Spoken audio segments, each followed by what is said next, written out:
السلام علیکم دوستوں، آج ہم آپ کو بتائیں گے کہ دمہ کی علامات اور وجوہات۔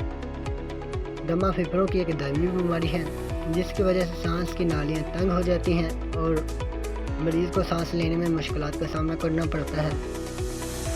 اس مرض کی وجہ سے پھیپھڑوں کی دو بڑی نالیاں سوزش کا شکار ہو جاتی ہیں جو سانس لینے میں اہم کردار ادا کرتی ہیں۔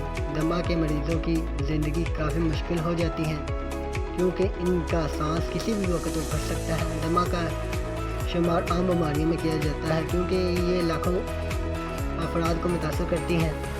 دمہ کا سامنا مختلف وجوہات کی بنیاد پر کرنا پڑ سکتا ہے، کبھی الرجی تو کبھی دیگر امراض کے باعث اس بیماری کی علامات ظاہر ہوتی ہیں۔ اس کے ساتھ ساتھ کچھ لوگوں میں دمہ کا مرض موروثی بھی ہو سکتا ہے۔ دمہ کی وجوہات ٹھنڈی ہوا، سانس کی نالیوں کی بیماری، ذہنی دباؤ، معدے کی بیماریاں، الرجی، دل کی بیماری، ماحولیاتی آلودگی، سگریٹ نوشی، الکحل کا زیادہ استعمال، اضطراب، کچھ ادویوں کا استعمال، یہ وجوہات دمہ کے مختلف علامات کا سبب بن سکتی ہیں۔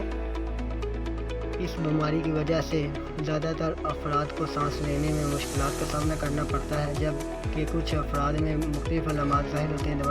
دمہ کی علامات مندرجہ ذیل ہو سکتی ہیں: تھکاوٹ، سینے میں جکڑن، رات کے وقت یا ورزش کے دوران کھانسی، بے چینی، بار بار چھاتی کے انفیکشن کا سامنا، سینے کا درد، سانس لینے میں مشکلات کی وجہ سے نیند نہ آنا، سانس لیتے وقت آواز آنا، یہ آواز سیٹی کی طرح کی ہو سکتی ہے۔ جس طرح دمہ کی علامات مختلف ہوتے ہیں اسی لیے اقسام بھی مختلف ہوتے ہیں۔ السلام علیکم، please like, share, comment and subscribe my channel digital health rights.